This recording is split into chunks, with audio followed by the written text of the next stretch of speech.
Ed Krueger is a radio engineer who did something 50 years ago they said couldn't be done. He designed the first radio network for the entire New York City subway system. It was thought that since the trains run underground, radios wouldn't broadcast there. But Ed, who worked for Motorola at the time, figured out a way to make it work. Originally, the subway and the subway police needed some communications, and underground communications had never been done before.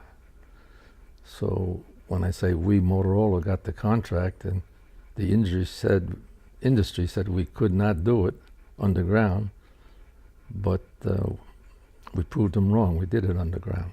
Okay, now excuse my technological ignorance, but doesn't radio mean there's no wires? So you were running wires down there? Well, we ran wires, and it wasn't a wire, it was basically an antenna.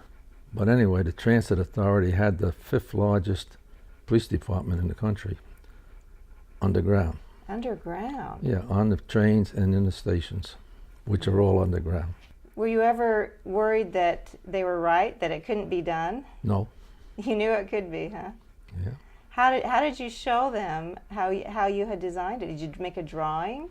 In 2 instances where there was multiple subway lines above and below and all that, my modeling experience helped out because I built models of those 2 stations. So you built a model train to show them how the subway system should be wired?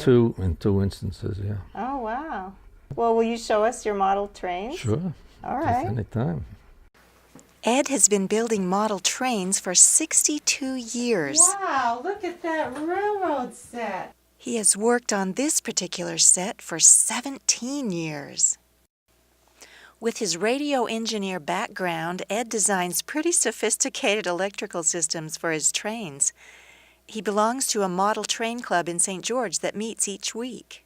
He uses his memories of trains in New Jersey as a child to design his sets.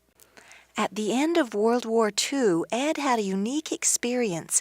He flew over Tokyo in a bomber supposedly loaded with an atomic bomb while the Treaty of Surrender was being signed on the battleship Missouri.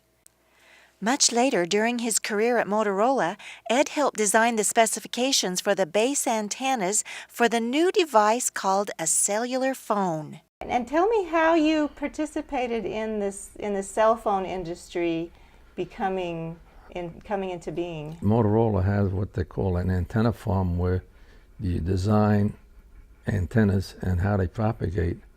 And when they check in the propagation of an antenna, we bring in engineers from around the country. So I did the propagation studies for cell phones. Well, so you are one of the pioneers, though, in the cell phone industry. Yeah. Ed helped design the radio and cell phone antennas on top of the World Trade Center. He insisted on another base location in New Jersey, which ended up being the only police and fire department antennas operating in the region after 9/11.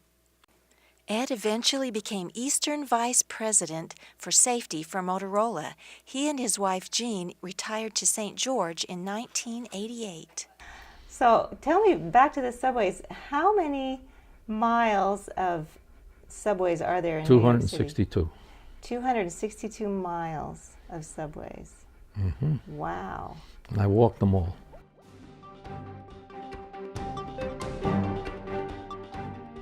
Ed Krueger is one of those people who make us say, "You did that?"